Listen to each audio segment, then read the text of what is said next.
World Telecommunication and Information Society Day 2026. Professor Dr.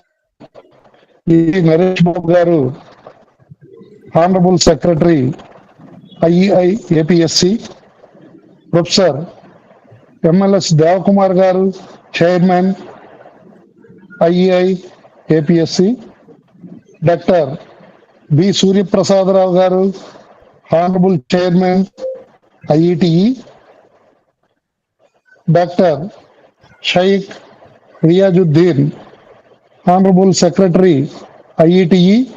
Dr. K. Varaprasad Garu, Honorable Treasurer, IETE. Professor Dr. S. Chandramohan Reddy Garu, FIE, Professor and Head of the Department of ECE, JNTU College of Engineering, Pulivindra. Now, good evening once again. Good evening to all the distinguished dignitaries, respected guests, faculty members, EC members of IE and IETE, engineers, students, and my dear participants.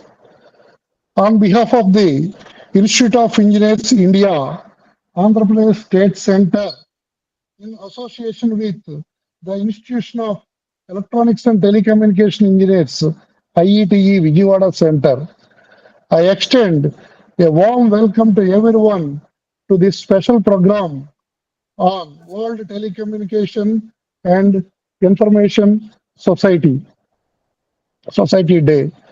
I heartily welcome our esteemed dignitaries and convey a special welcome to our chief guest and keynote speaker, Professor S. Chandramohan Reddy Garu, Professor and Head Department of ECE, JNTUA College of Engineering, Pulivindala. His outstanding contributions to academics, research, and administration are truly inspiring. Today, 17th May, marks the foundation day of ITU, International Telecommunication Union. From Morse code to 5G and artificial intelligence, telecommunication has revolutionized every sphere of life. The 2026 theme, Digital Innovation for Sustainable Development, is a call for all engineers to ensure technology reaches every village of Andhra Pradesh. Now, I also extend my special thanks and welcome to our dynamic chairman, Professor MLS Devakumar Garu, whose leadership has made IEI AP State Center a vibrant body. And I thank all the participants for joining this online event and wish the program a grand success. Thank you.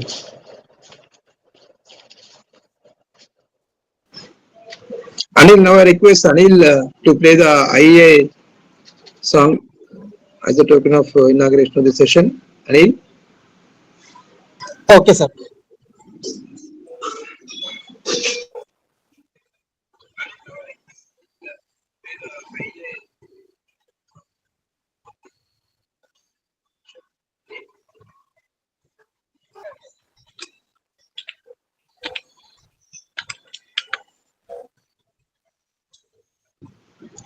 Anil, you can also record the entire session.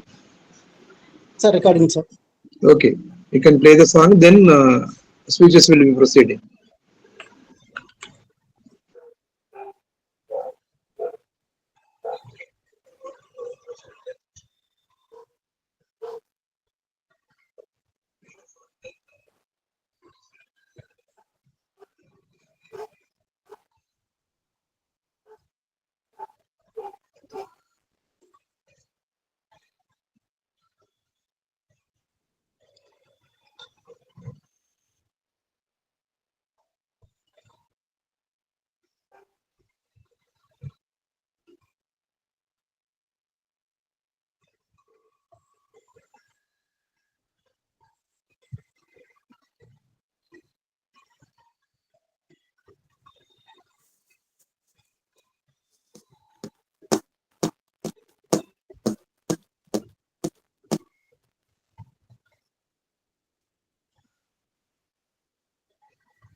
Okay.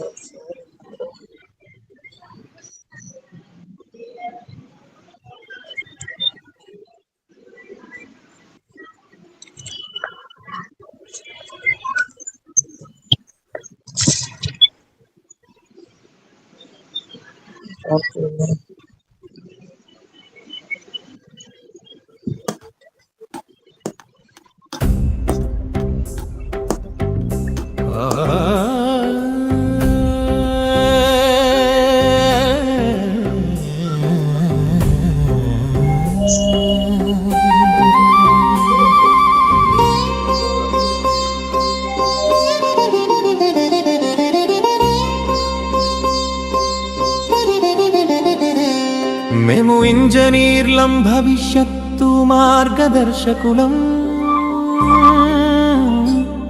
మేము I సైనికులం విజ్ఞానమే మాయుధం Andhra Pradesh ఖ్యాతిని అంతరిక్షం చేర్చిన విజ్ఞాన వీరులము 15 engineering విభాగాల మేధోమిరాయులం భారత కళని సాకారం చేసే భారత వైజ్ఞానిక శిల్పులం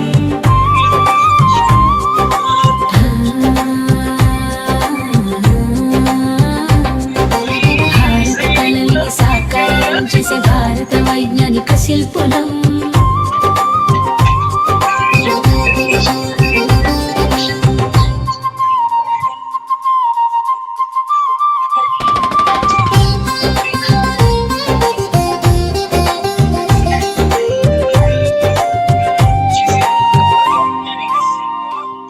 విశ్వేశ్వరయ్య స్ఫూర్తితో ఎన్నో ఆవిష్కరణలు చేశాము డాక్టర్ కేఎలురావు మేధోశక్తిని అందిపుచ్చుకొని నాగార్జున సాగర్ లాంటి కీర్తి కిరీటాలను రూపొందిస్తున్నాము నార్లా తాతారావు జ్ఞాన జ్యోతిని భారత కాంతి శిఖరాన శ్రీశైల విద్యుత్తు లాంటి జ్యోతి పుంజాలను నిర్మిస్తున్నాము దేశ పురోగతిని పరుగు పెట్టించే ఇంజనీర్లుగా కంకణం కట్టా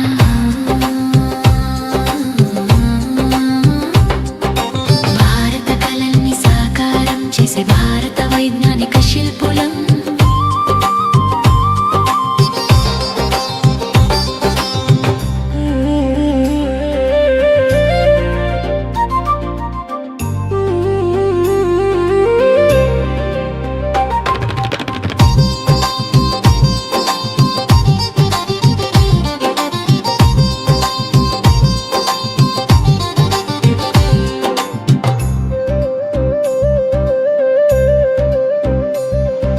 విశాఖ ఉక్కు రాయలసీమ థర్మల్ మా సామర్థ్యానికి సాక్ష్యం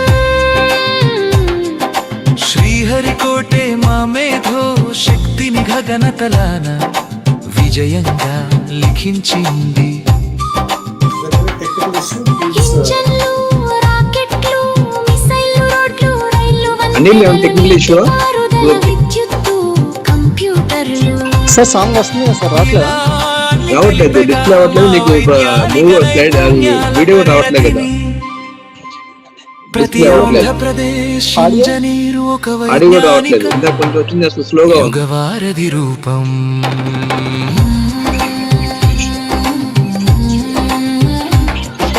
భారత కళల్ని సాకారం చేసే భారత వైజ్ఞానిక శిల్పులు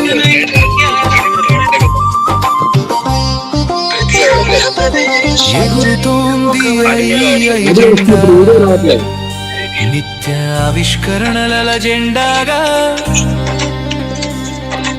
ఎస్కి శిక్షణ కేంద్రం జ్ఞాన రాశి ప్రకాశం ఇంజనీరింగ్ విభాగాలు ఎన్నున్నా ఆడియో ఓకే బట్ వీడియో నాది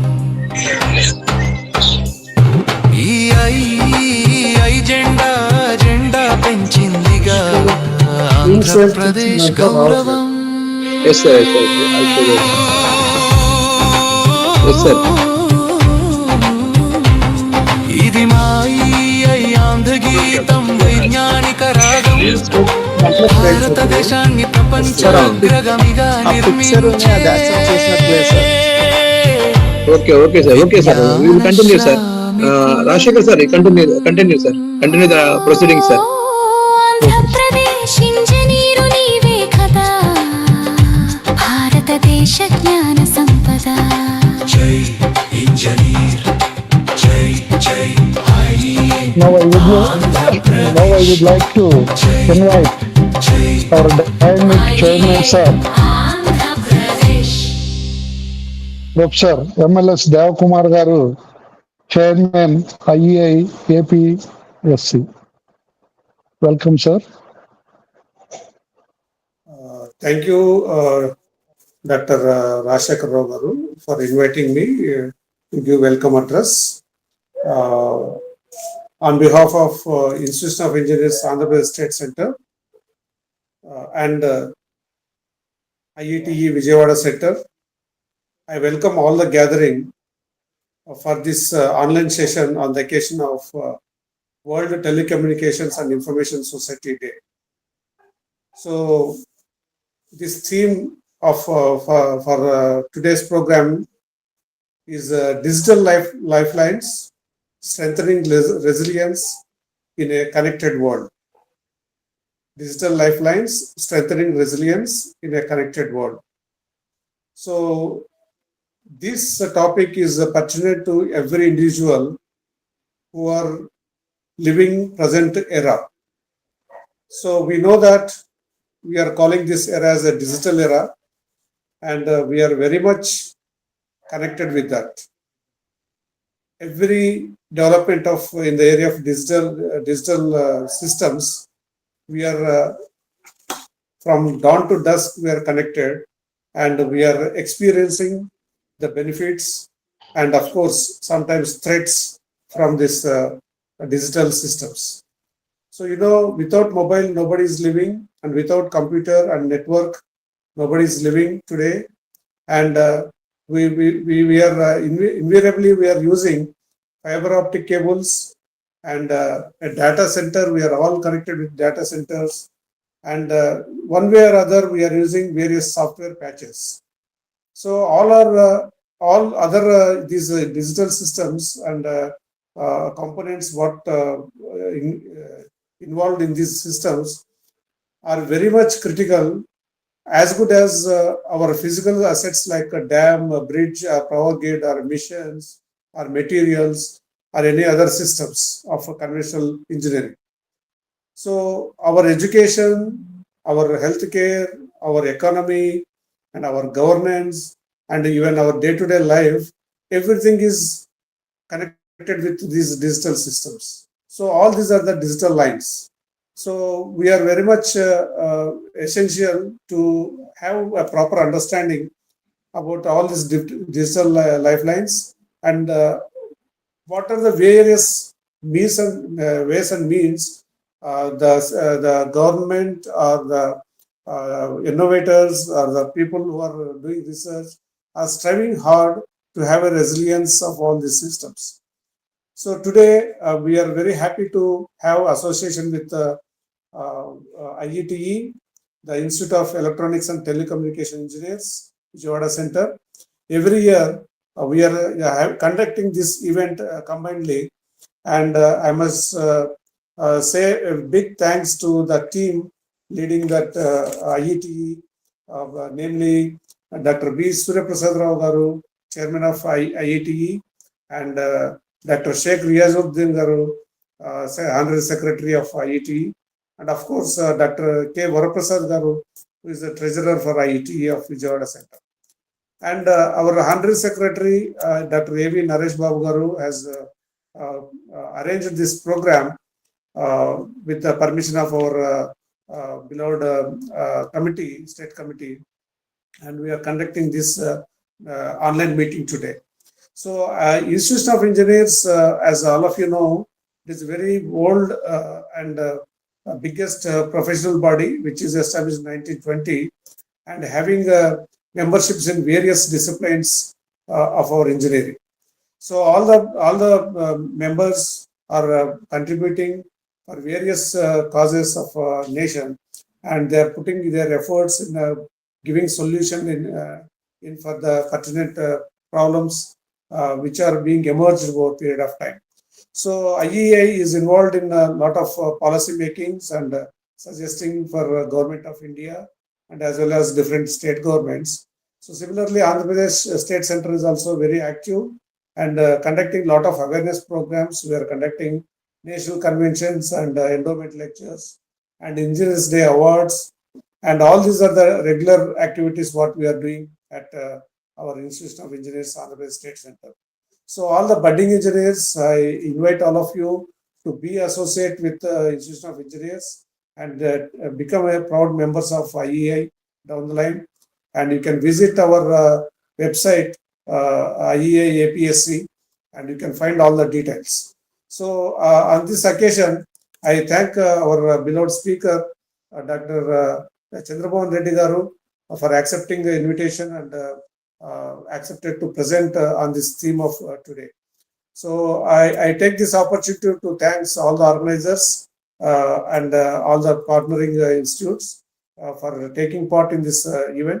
I wish the deliberations and the session is going to be useful for all the engineers for learning and understanding how our digital lifelines are strengthened by various ways and means. So I wish this program a grand success, and thank you all of you for giving me the opportunity. Over to organizers, please. Thank you, sir. Thank you for your valuable and wonderful talk, sir. Now I request Dr. B. Surya Prasad Rao Garu, Honorable Chairman of IETE, to address the participants on this event. Welcome, sir. Good evening, all the dignitaries. The Honorable Chairman, IEI, Andhra Pradesh State Center, Dr. MLS Devakumar Garu, Honorable Secretary, Naresh Babu Garu, and the convener of this event, Sri Dr. Rajshekar Rao Garu, and my dear colleagues, Dr. Riyajuddin, Honorary Secretary, IET Vijayawada Center, and Dr. K. Varaprasad. And today's resource person, we must thank on behalf of IET Vijayawada Center as well as IEI AP State Center, Professor and Head, Department of ECE, JNTU College of Anantapur, Pulivendula campus, Dr. Chandramohan Reddy Garu, and all other participants. The eminent engineers have joined from various places. Dr. Devakumar Garu is mentioning, and he is remaining the association with all the members, senior people, senior engineers. I welcome on behalf of IET for this event, all of you. And regarding today's event, as we know, today the most important role of ICT, that is, it is playing a very vital role, especially as a faculty fraternity.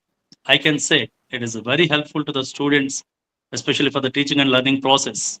The information and communication technologies and information tools, we are very much using those tools for teaching, as well as students are also using for better learning. And this makes very abrupt changes in the learning process also. Anyway, Dr. Chandramohan Reddy Garu, the honorable speaker and the resource person, he is going to deliver all the inputs, and he is going to give the inputs for all the speakers.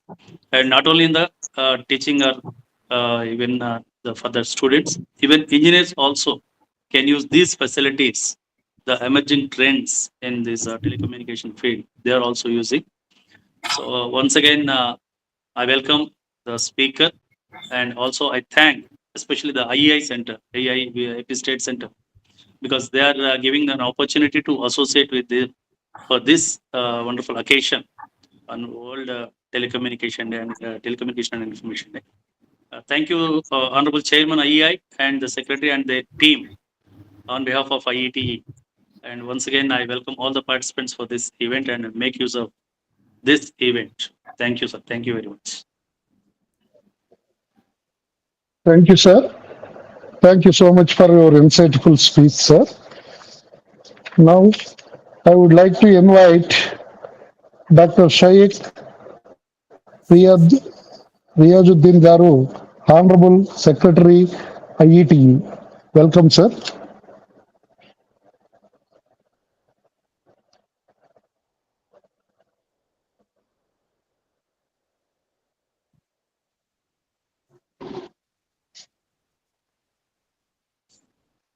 Welcome, sir. Dr. Shaikh Okay, sir. Riyazuddin Garu.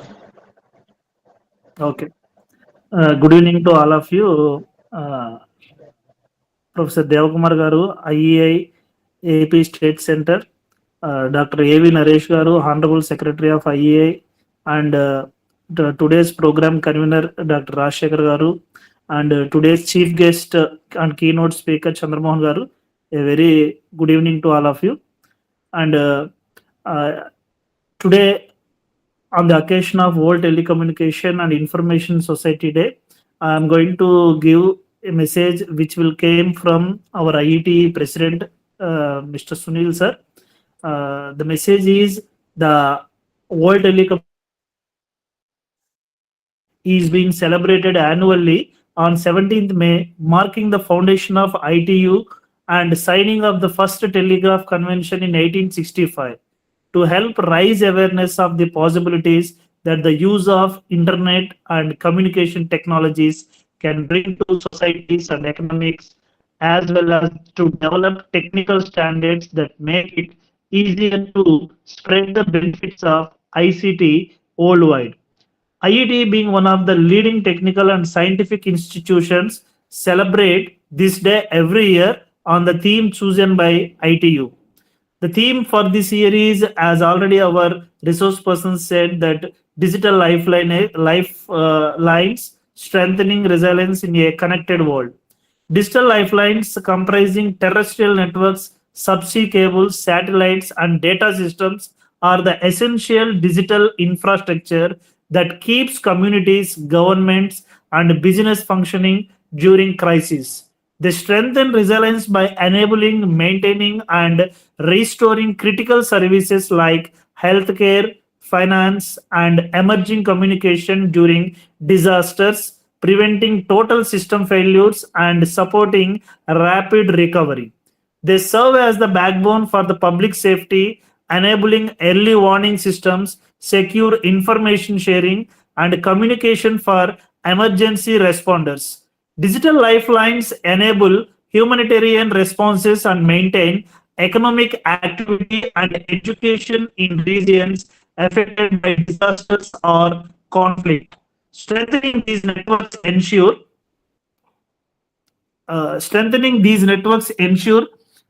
that populations, especially the vulnerable, are not cut off during crisis. The need is to build resilience into digital systems from the start in design, operation, and recovery. But strengthening digital lifelines is not just a technical task. It is a shared responsibility that involves policy choices, investment, international cooperation, and public awareness. I hope the deliberations on the selected theme on this day all over the world will provide effective solutions to overcome the obstacles to ensure that digital technologies provide a reliable lifeline for people, communities, and business during emergencies, and also enlighten the nations with valuable ideas to foster a secure by design approach that moves beyond technology to include policy choices, investment priorities, and international solidarity. I wish each and everyone to the on this particular occasion, the World Telecommunication and Information Society Day, and I thank each and everyone. And majorly, I want to heartful congratulations to IE to in associate with our IET Vijayawada Center for this wonderful occasion on this auspicious day to have a session with our honorable keynote speaker, Dr. Chandramohan sir. Thank you, one and all. Thank you, sir. Thank you for your valuable presentation and for sharing your expertise with us. It was both informative and inspiring, sir. Thank you once again. Now we would like to request Dr. K. Varaprasad Garu, Honorable Treasurer of IETE, to share a few words on this occasion. Welcome, sir.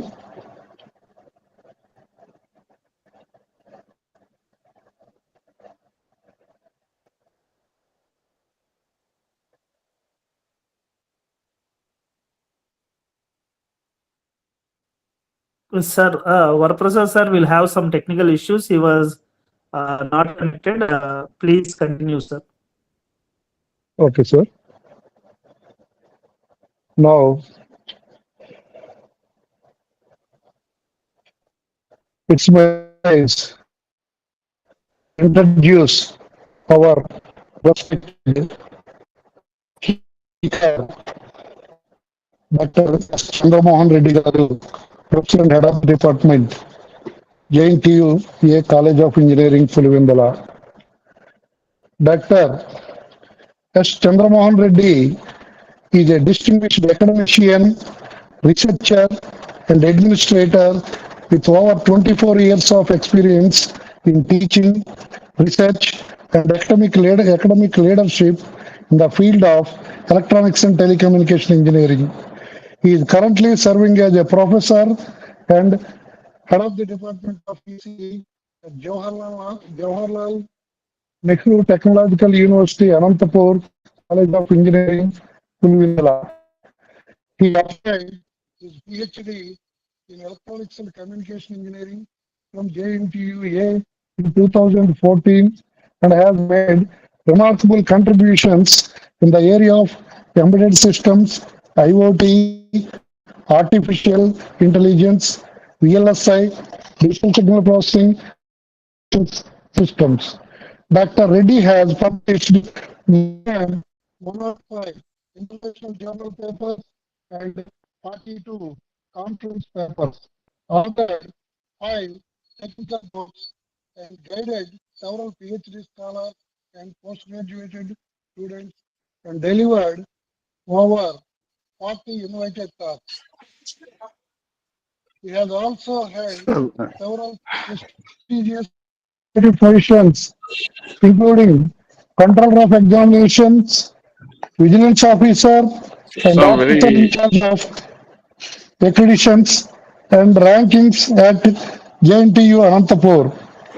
A recipient of Master Teacher Award 2024 and JNTU Merit Award for Patent Grant. He is a fellow of the Institution of Engineers India and has represented India internationally at renowned institutions, including the University of California, Berkeley, and Cornell University, USA.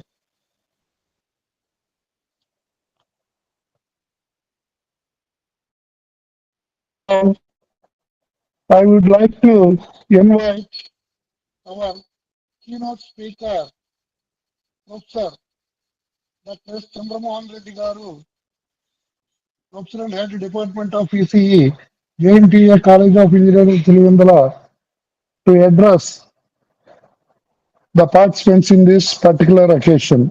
Welcome, sir. Thank you, Rajshekhar sir, for giving me Thank you, sir. brief biodata of mine.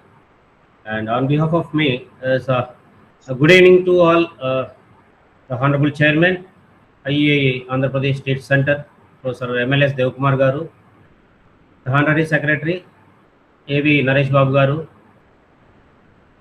the Honorable President, Honorable Chairman of IETE Vijayawada Center, Dr. B.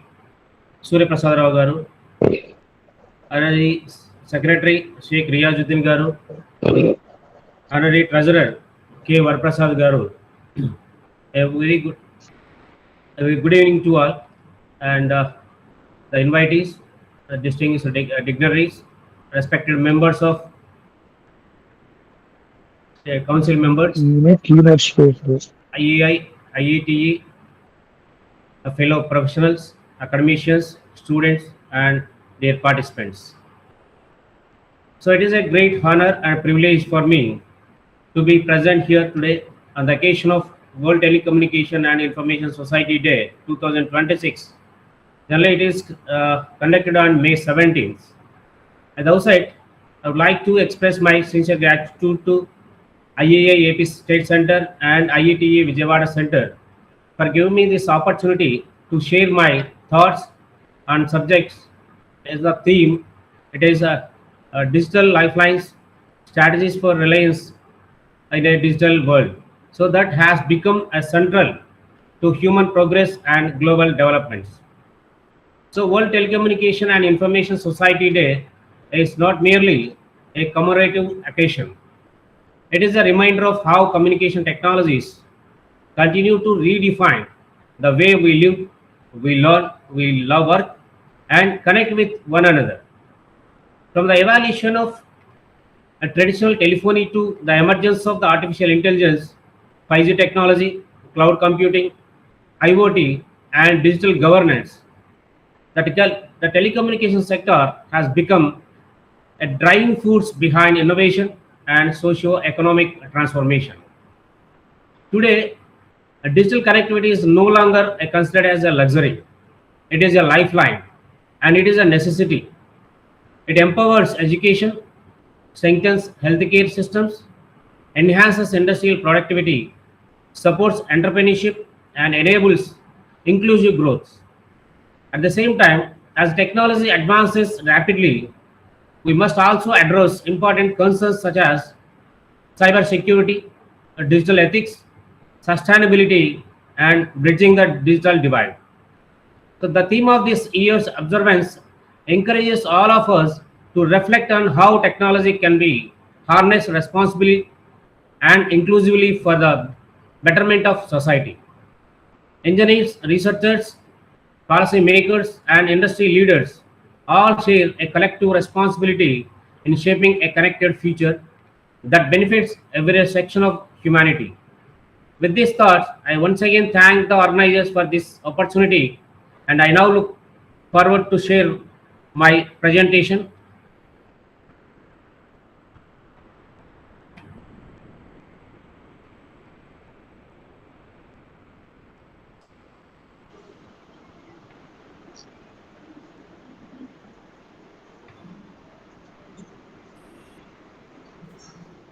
Sir, is it visible, sir? Yes, sir. Yes, sir. Yes, sir. Visible, sir. Yes, sir. Thank you.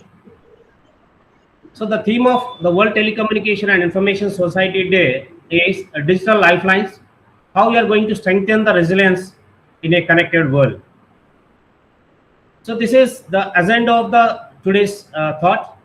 So I'm going to discuss about how the digital age landscape, then what are the digital lifelines, then what are the sectors depends on the digital lifelines, then how the evolution taken place in the telecommunications, then connected world today. So with the figures I'm going to take, then what are the applications of digital lines here, lifelines, then what are the pillars of digital resilience, then how the cyber security, how you are going to protect digital lifelines from the cyber security, then threats and vulnerabilities, the incident response life cycle, the building digital resilience, then golden rules for digital resilience, the government initiative, what are the government initiatives that are being taken place in terms of digital lifelines, then what are the challenges ahead and vision for the future.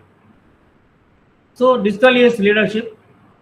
So we live in a world where a power outage can halt hospitals, a server failure can disable a nation's banking, and a broken undersea cable can disconnect continents. So I think we have already taken witness all these three categories here. When the power outages, how the hospitals are being failure, then when server is failure, then how the banking facilities that has been failed, then how the broken undersea cable. I think recent war between the Iran and Israel and America. So the Iran has warned all the Gulf countries they are going to break the undersea cable. So if it is broken, then entire communication is going to be disrupted, right? So these are the main important factors where we are living. Then digital systems are no longer a convenience; they are a part of our life. Then digital lifelines connects people, they're providing the services, and it is also economics. Depends. So communication systems support healthcare, education, and governance. Telecommunication acts as the backbone of modern digital society. So we're talking about the digital lifelines. So the entire backbone of this digital lifeline is only the telecommunication. So reliable networks are critical during these emergencies. So imagine if you don't have any internet, if you don't have any mobile data networks, and you don't have any digital banking for about 1 day or 2 days. So because if you see the data here, then 5.4 billions of people online globally in 2024. This is the data as per the data collected from the website. Then $8 trillion annual cost of cybercrime by 2024. This is the investment entirely spent on the cybercrime.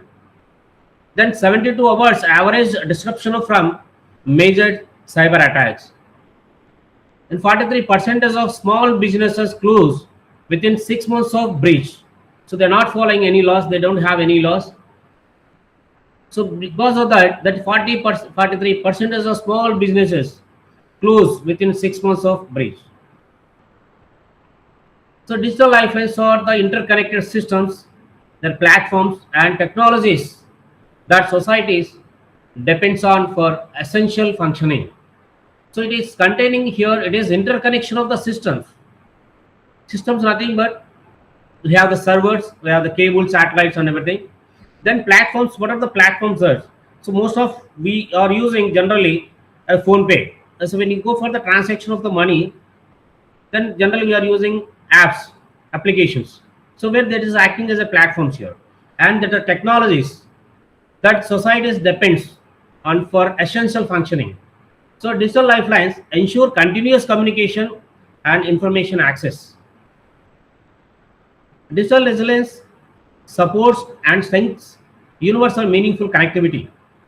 The ability for everyone to access and use essential services reliably, safely, and at any time. So these are the 4 dimensions where the entire digital lifeline depends. The first one is the technical. The next one is digital services, then human capital, then governance. If you see the technical, so technical is the digital lifeline which depends only on the servers, cables, satellites, and data centers. When we talk about the digital services, then applications where we are using apps, then platforms people rely on daily. Then human capital, it is a human capital is engineers, then cyber security professionals. The governance, it is entire digital lifelines depends on works on the laws prepared by the government, then standards, then CERT, which is Computer Emergency Response Team.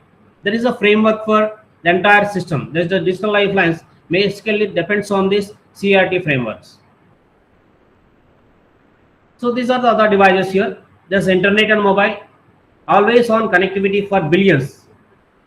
Then cloud systems where the entire data is stored. It is should be a scalable and it is a redundant infrastructure. Emergency networks, first response and natural disaster alerts. Then satellite links which provides the global reach beyond terrestrial grids. So if you see this entire COVID-19 pandemic, we already witnessed that Zoom, that is Zoom is one of the app which is used for video conferencing, which is scaled from 10 million to 300 million daily users. So this is how the entire the telecommunication scenario has been changed. So in the COVID-19 pandemic, the users, there is a drastic change of the users in Zoom, where it has been changed from 10 million to 300 million daily users during COVID-19 pandemic. So where a digital lifeline for education, healthcare, and business. So what are the sectors that depends on digital lifelines? So these are the various sectors. So these are prominent sectors where they depends on the digital lifelines. I think we have seen this healthcare or healthcare documents, records, that is electronic health records, they call EHRs. So this it is stored in AHRs where the entire telemedicine it is connected through a video conferencing. So entire doctors are they going to visualize the records through a digital lifeline only. Then if it is not available, then there is a life threatening. If it is hacked or maybe breached, then there is a life threatening. Then go to the banking or finance, then there is the entire digital payments and stock trading also taken place through digital lifelines. So if it is collapse, then if it is fails, then entire economic collapse. Then go to the power sector where energy, the entire energy is generally where power is entirely calculated through or measured through. There have been application called as SCADA, and all smart grids they have been connected through a digital lifelines. If it is any failure, then the power blackouts happens. Then go to the education where I think we are seeing that learning management system software, LMS software, then remote learning. I think we are witness in most of the students or the faculty members they are pursuing their courses through SWAYAM and PTEL. So how it is happening? So because of the digital lifeline, where they are registering through a SWAYAM portal where the lectures are delivered by the IITs or NITs or IITs, and that lectures are again the exam is taken place through online only. So this is entire scenario is depends on the digital lifelines. So this is when it is not digital lifelines is not available, there is a learning loss taken place. Then go to the transport. I think most of the flights they are controlled by air traffic control ATC, and we are generally use always the Google Maps, so which is runs on the global position system. It is GPS, and almost all are we are booking our tickets for the rails or trains or flights through mobile apps. So it is done through only a digital lifeline. There's the government e-governance. I think we are witnessed the online banking, then digital IDs. I think digital lockers.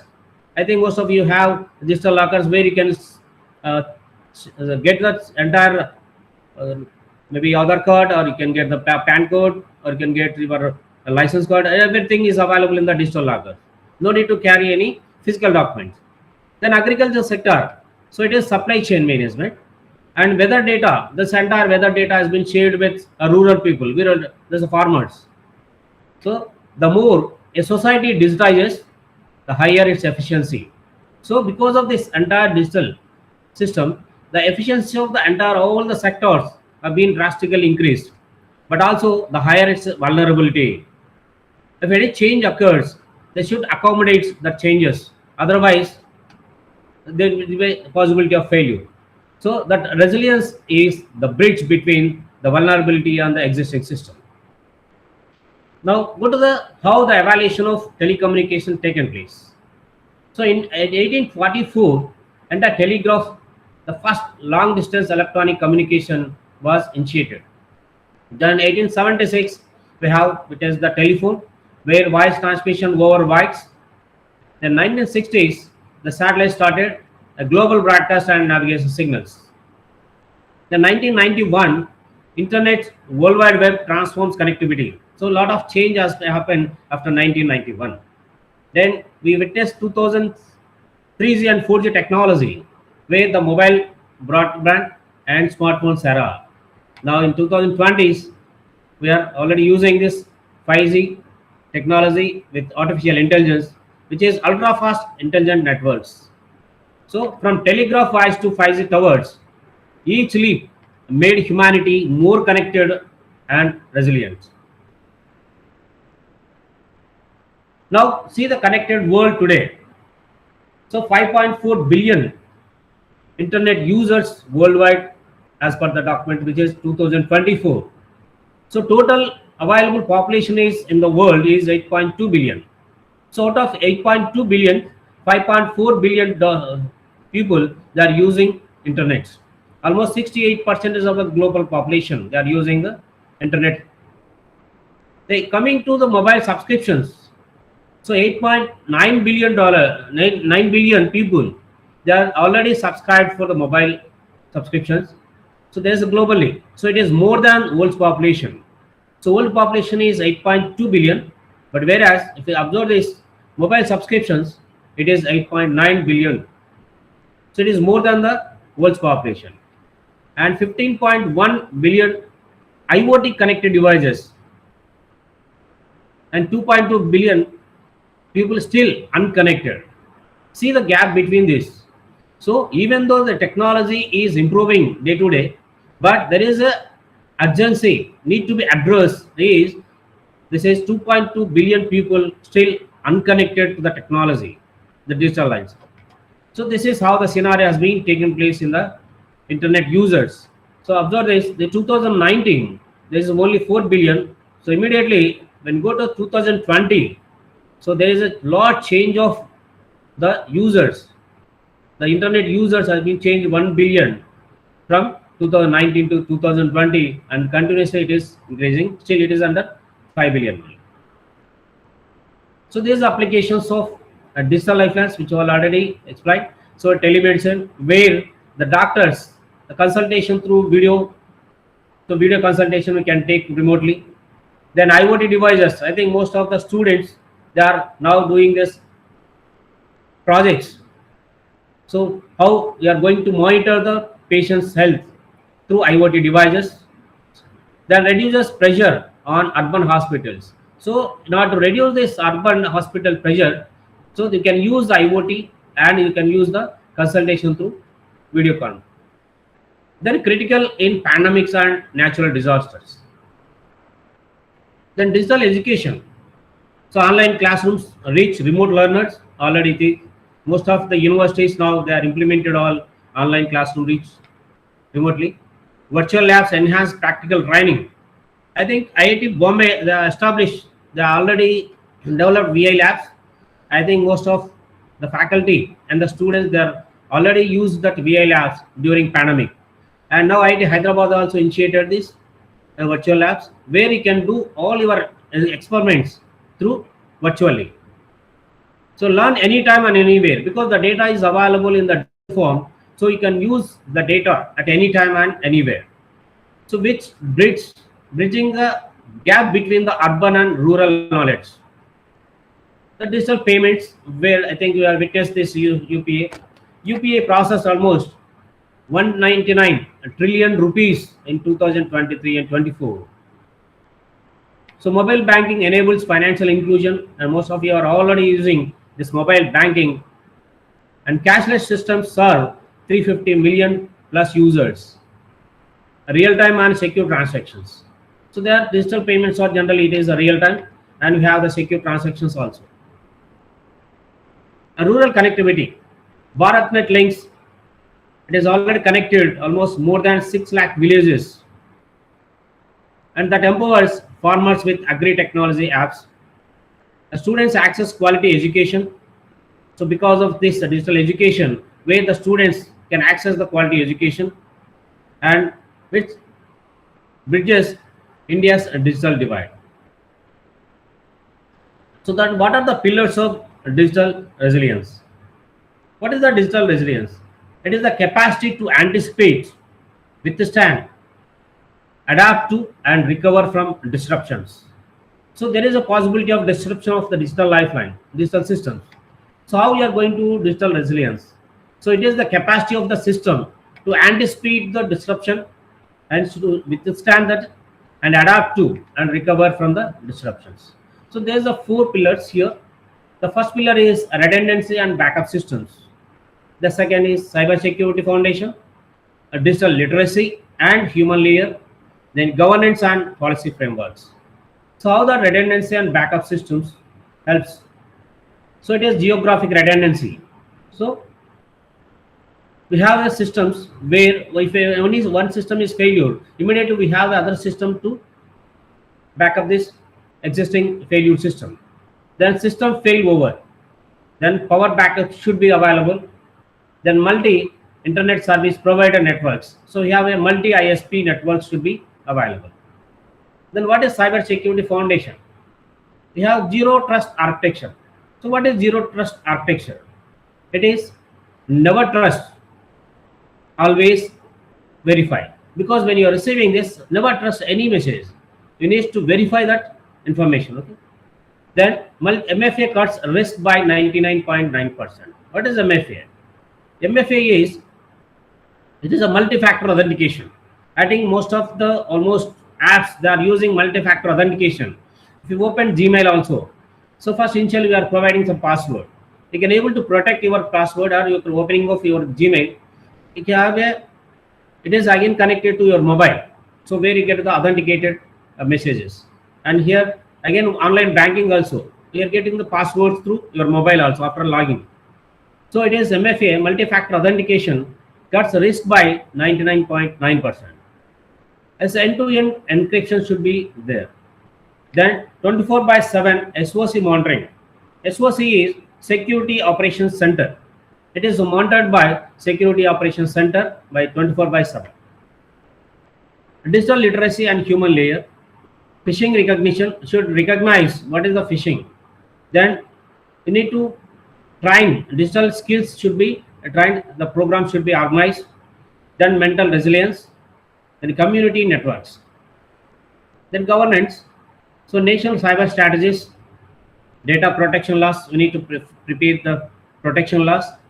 Then CAP standards, it is critical infrastructure protection, the standards. Then set coordination, it is computer emergency, this is response team. Resiliency is a system property. It emerges from redundancy, cyber security, human capability, governance, acting all together. So what is cyber security? How you are going to protect digital lifelines?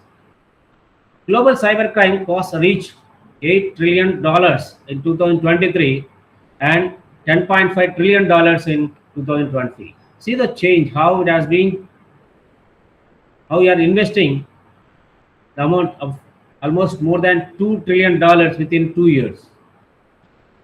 So 2,365 incidents in 2023 because of the data breaches. So 2,365 incidents in 2023 and $1.1 billion paid in ransoms in 2023. So ransomware attacks, I'll give an example here. Let us see the right side. This is a Colonial Pipeline 2021. This Colonial Pipeline, which is supplies gas in east coast of USA. So where it has been attacked by the ransomware. So the attack was because they are using single compromised virtual private network password. So they are not use multi-factor authentication that time. So then because of that, the impact is fuel supply halted. It has been hacked. It is breached by some ransomware.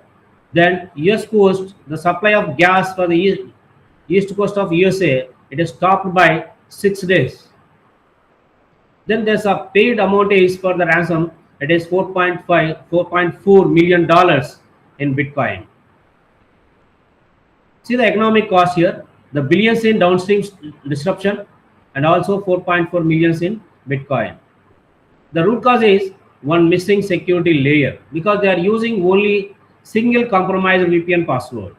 They are not use multi-factor authentication. The lesson is here, multi-factor authentication plus zero trust, it is not negotiable. See the prevention cost here. It is the prevention cost is only $10,000, but the breach cost is billions. So for this, it is 3.4 billion emails per day phishing attempts. I think we are receiving so many phishing attempts from the, it is 3.4 billion emails. That is 57% as unpatched devices, vulnerable IoT devices. Then what is ITU Global Cyber Security Initiative? What are the initiatives taken by International Telecommunication Union? So these are the two cyber security initiatives that have been taken by ITU. Global Cyber Security Index benchmarks all ITU member states' commitments. ITU Global Cyber Drills engage incident response teams in live simulations. So these are the two initiatives just taken by ITU for global cyber security. This is core security practices. So in order to avoid this cyber crime, so we are going to use these four security practices. First one is a zero trust architecture. So where this architecture gives that never trust, always verify. So you should not trust any data. You should always verify the data. So go for the multi-factor authentication here, that is MFA, which is going to reduce the compromise risk by 99.9%. And end-to-end encryption. So data should be protected at transmitter end as well as the receiver end. The patch management, close known vulnerabilities fast, because if it is any known vulnerabilities is available, then we need to close immediately. Otherwise, this penalty, see the penalties here in the colonial pipeline. These are the various actors which is going for the cyber threat. So generally they are national state actors, cyber criminal groups, activists, the insider threats. So understanding enemies is prerequisite to defend against them. The threats and vulnerabilities, ransomware, where it is WannaCry 2017, that's the face is 150 countries face this problem, and the spend amount is here $4 billion.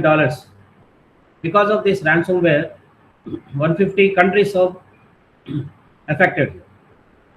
The state-sponsored SolarWinds 2020, where 18,000 organizations hits. Then DDoS attacks, DNS 2016, where Twitter and Netflix down. This Twitter and Netflix, they're affected with this ransomware. It is down by both the websites, they're down. The supply chain, access live update, almost 1 million pieces infected. Social engineering, the Twitter hack 2020, 130 top official accounts have been affected. Natural disasters, 2017 Japan earthquake, I think that's undersea cable, it is already cut. So because of this natural disaster also plays very important role. Misinformation, COVID-19 informatic, vaccine hesitancy. It is where the information is not accepted by the people here. So vaccine, so there is a lot of discussion between the people, so they are unable to take the vaccine at the right time. So this misinformation is also placed as a cyber threat. So digital divide, 2.6 billion offline, because they are not able to get this digital divide here, digital lifelines, they are not able to get structural exclusion. Then what are the incident response life cycle? Step-by-step protocol when a breach or disruption occurs. So this is how we need to take the step-by-step protocol for the response life cycle. The first step is we need to detect that. Then what are the contained malware? Then eradicates. Then from that we need to recover the original data. So how we are going to detect that? So identify the incident. The monitor security information and event management alerts. So we need to monitor that alerts, then run threat hunting queries, track user anomaly reports, then conduct dark web monitoring. So after that, so we need to go for this, isolate affected systems. So what are the affected systems we need to isolate? They block malicious IPs, the IP addresses of that systems need to be blocked, then disable compromised accounts, the preserve evidence logs. Then how to eradicate them? Remove malware and clean up. Patch exploited vulnerability, reset the credentials, conduct root cause analysis. Then recover the data, restore from clean backups, verify system integrity, then resume services gradually, then post incident review. So as per the data received from the publication, one of the publication is National Institute for Standards and Technology. It is a special publication here. Average cost of data breach, it is $4.45 million as per the IBM 2023.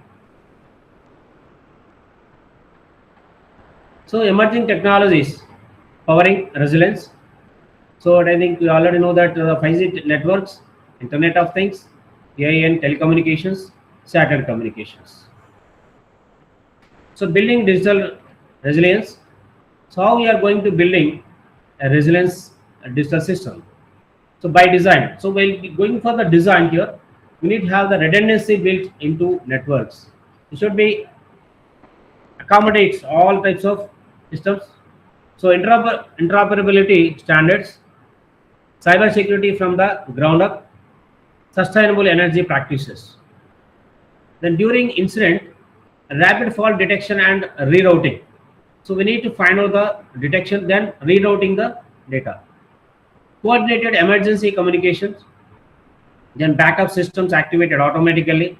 So because we already have the redundancy, so entire backup systems they automatically activated.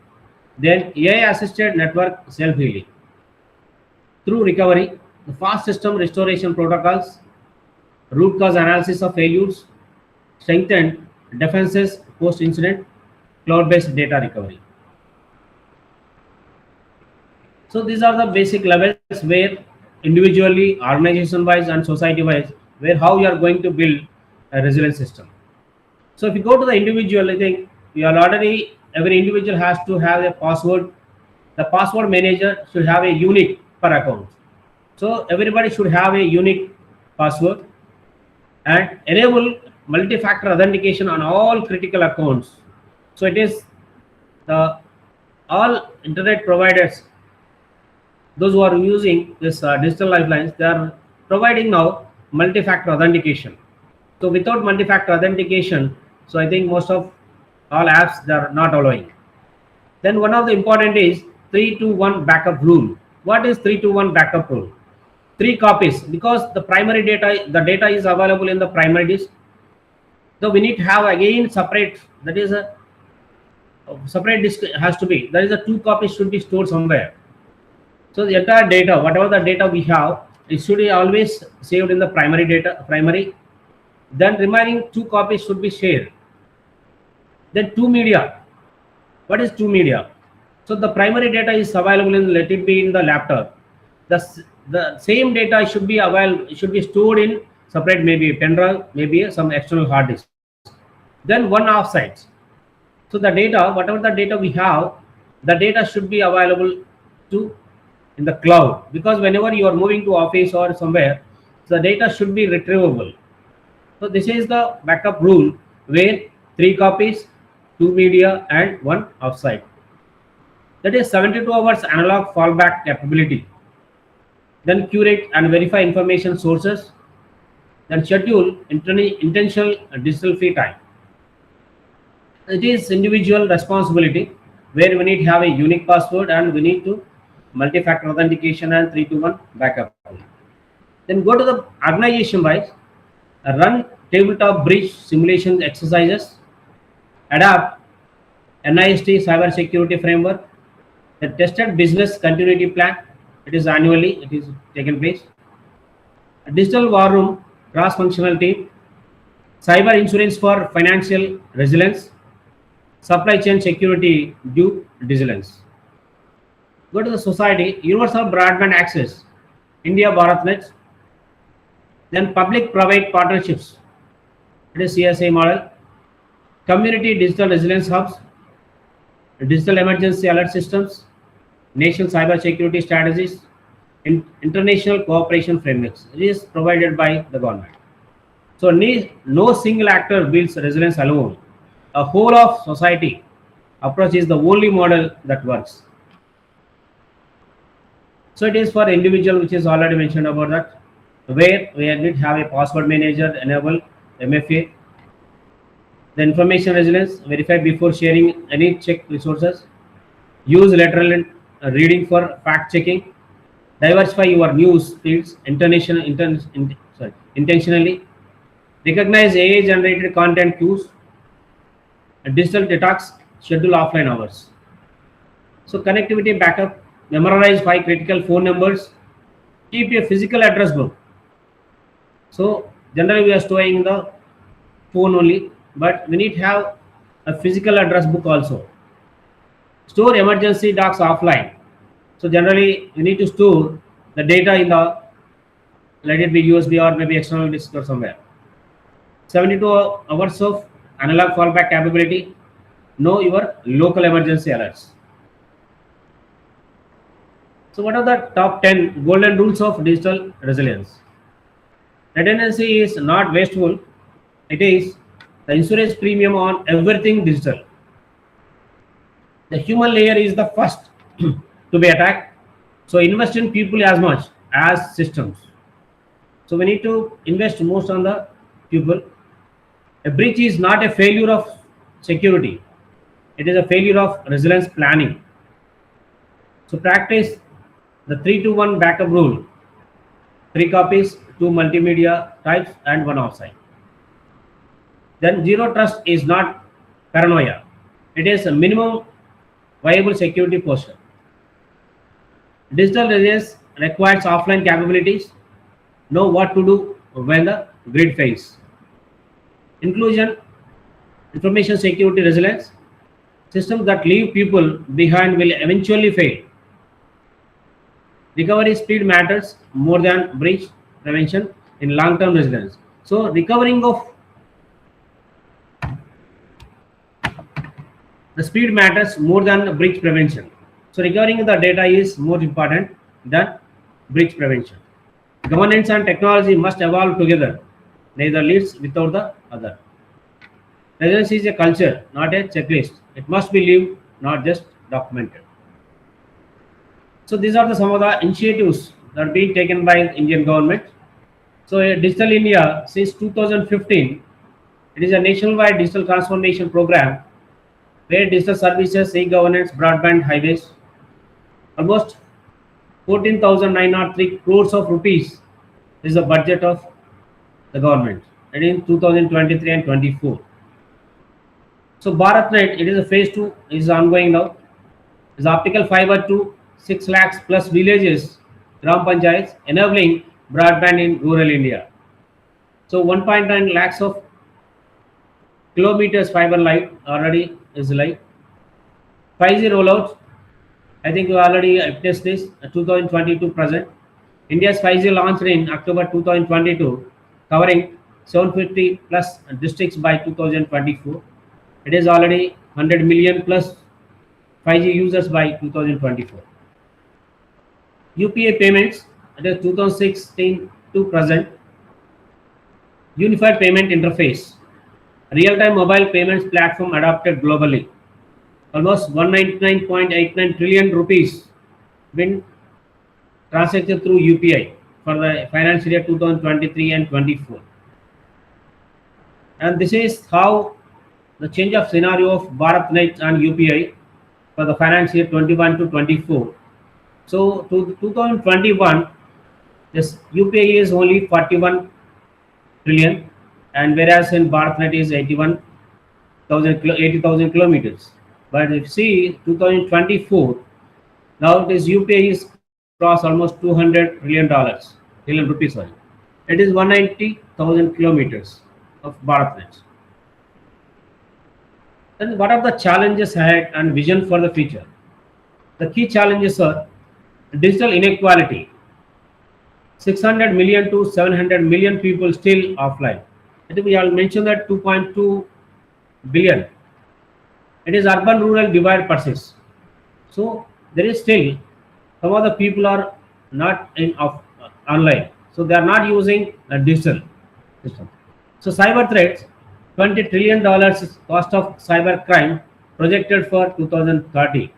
So as per the projection data, it is almost $20 trillion cost of cybercrime projected. Infrastructure gaps, undersea cables, power dependency, last mile access. The environmental impact, ICT sector contributes 2 to 3% of global carbon dioxide emissions. Then what is the vision? So universal, now to go for the digital inequality, universal connectivity should be there. So meaningful internet access for all people. So cyber threat, so we need to have the intelligent networks where artificial intelligence driven, self-healing, zero downtime infrastructure. Then inclusive digital economy. equal opportunity through digital empowerment. Then sustainable technology, net zero ICT footprint by 2050 targets. The future of digital lifelines, I think we already witnessed this AI and machine learning. Their opportunity is a real-time threat detection, automated incident response. Then what is the risk here? AI-powered attacks, so defect and disinformation. The quantum computing, the opportunity is unbreakable quantum encryption for communications. But the risk is harvest now, decrypt later, breaks existing crypto. 5G and 6G networks, ultra low latency. So there is a fast network, the massive device connectivity. So you can able to connect number of devices, but the risk is larger attack surface, new protocol vulnerabilities. Satellite internet, it is a global coverage including natural disaster zones, space debris and jamming, geographical control risk. Edge computing, the opportunity is distributed resilience, no single point of failure. But the risk is exponentially larger attack surface. So security by design, the design principle is security by design, privacy by default, inclusive by intention, redundant by architecture. Now the key takeaways are the connectivity saves lives, reliable digital networks are critical during natural disasters, pandemics and emergencies.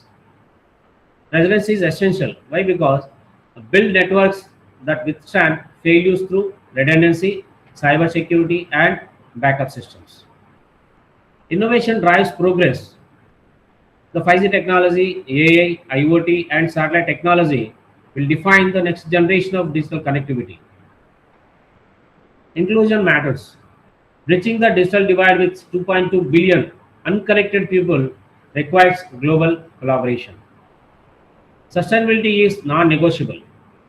Green telecommunication and energy efficient standards protect our planet's future. DC engineers shape the future. The networking, cyber security, artificial intelligence, and wireless design skills are the skills that matter most. So, with this, I conclude my presentation on theme of digital lifelines, strategies for resilience in the connected world. And any queries, please?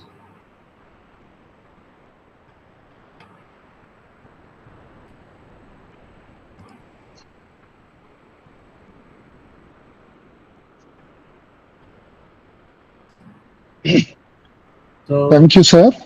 thank you, sir. Thank you for giving me this opportunity. Especially, I thank the IEI Andhra Pradesh State Center and IET Vijayawada Center and the officials of both the centers for giving me this opportunity to deliver the keynote address. Thank you, sir. Thank you very much for your insightful keynote speech on digital lifelines.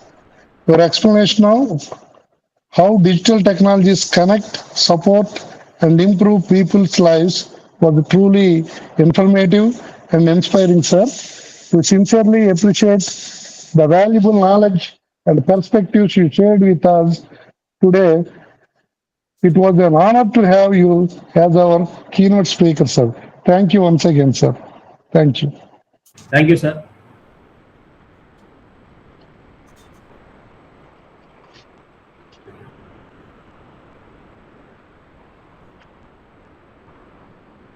Any queries? Any queries, please? Any questions from the participants? You can interact with us. This is a good opportunity for us.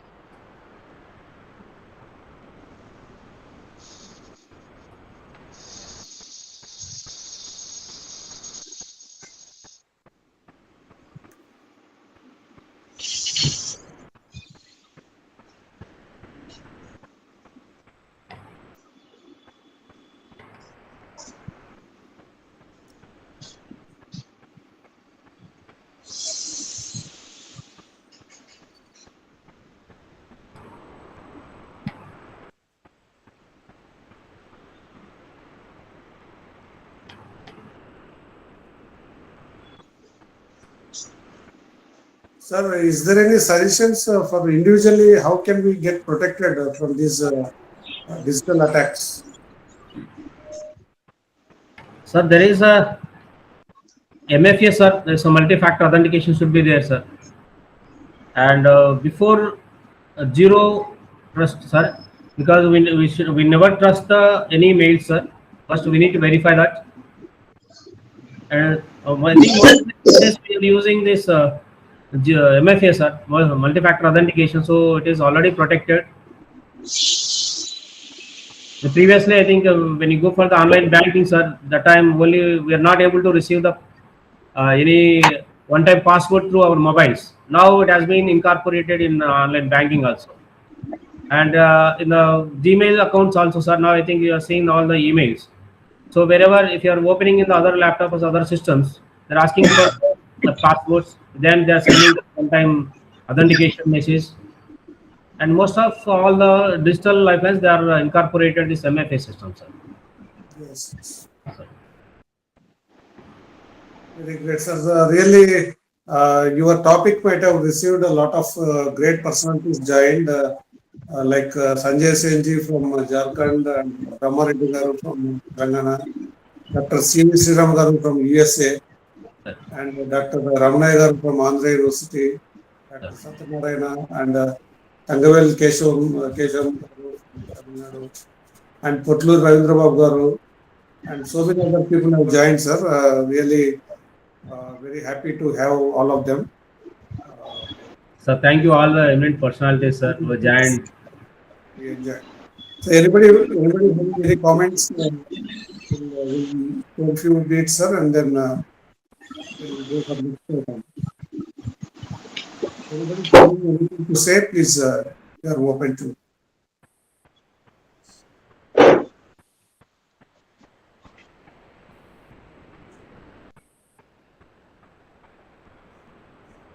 Yeah, we can proceed to next item, sir.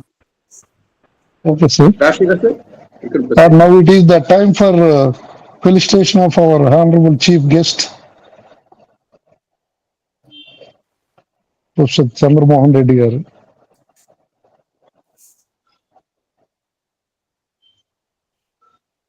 Any digital displays there, or otherwise I am having physical with me? No, sir. Digital display is there, sir. Sir, we'll hand over that memento physically to you. So, our handle secretary kept it readily with me. I'll hand over to you. Thank you, sir.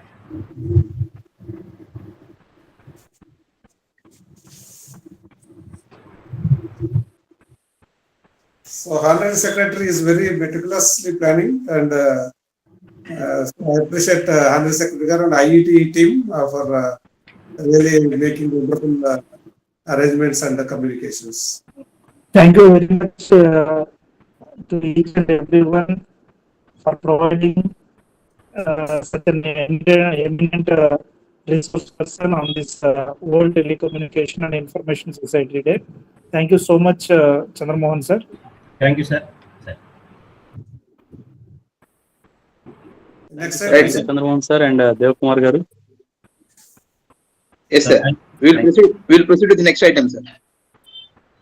Vote of thanks by Professor Nash Babu garu, honorable secretary.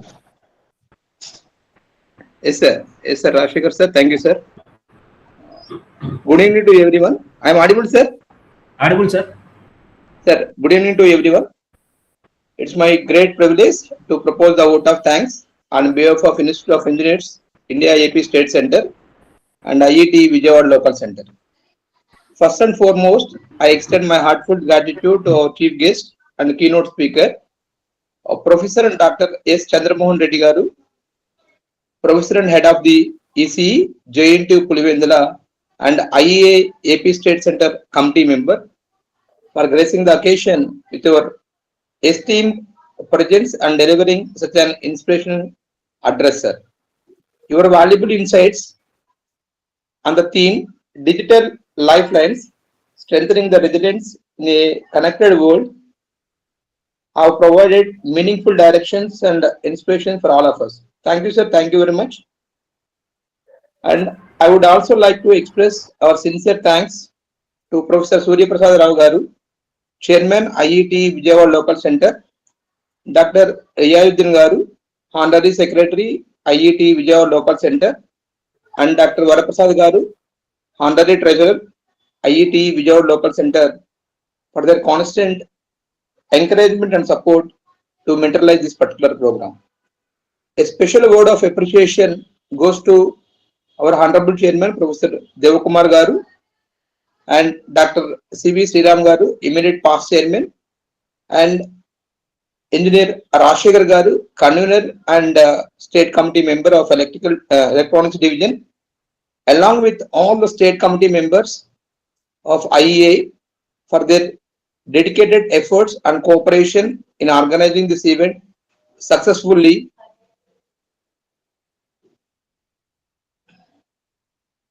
which truly relieves the spirit of engineering excellence and professional commitment. We also gratefully acknowledge the staff members of Institute of Engineers, AP State Center, and IET Vijayawada Local Center for their tireless efforts in assuring the smooth conduction of this particular program. Finally, let us carry forward the ideas, discussions, and resolutions emerging from this event and continue working together towards the advancement of telecommunication and information technology.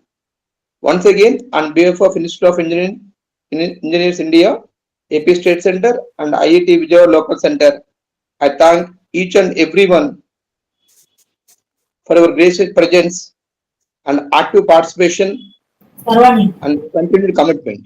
So thank you, one and all. Thank you so much. With the permission of the speaker, we'll upload that in our YouTube channel, and at the same time IEA national level digital library, sir, with the permission of speaker. Yes, sir. Thank you, and thank you Abdul and the team for making all arrangements for recording and streaming of this live session. Thank you, Devakumar Garu. Over to you, sir. Yes, sir. We will conclude the meeting, sir, with the national anthem. Before that, yes, sir. Yes, sir.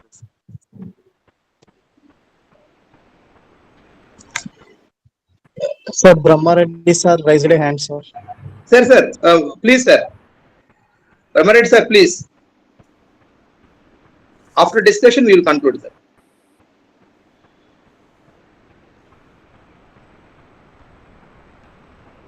Please, Sir, sir. you can unmute and you can speak, sir.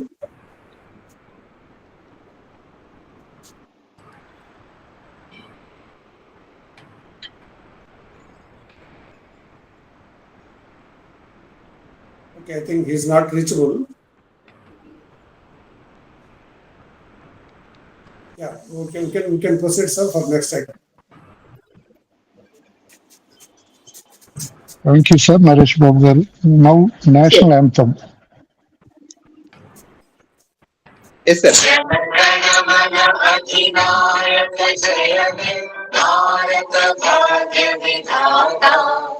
Punjab Sindh Gujarat Maratha Dravid कुंकण Ganga Vindhya Himachal Yamuna Ganga उज्जल जलधि तरंगा तव शुभ नामे जागे तव शुभ आशीष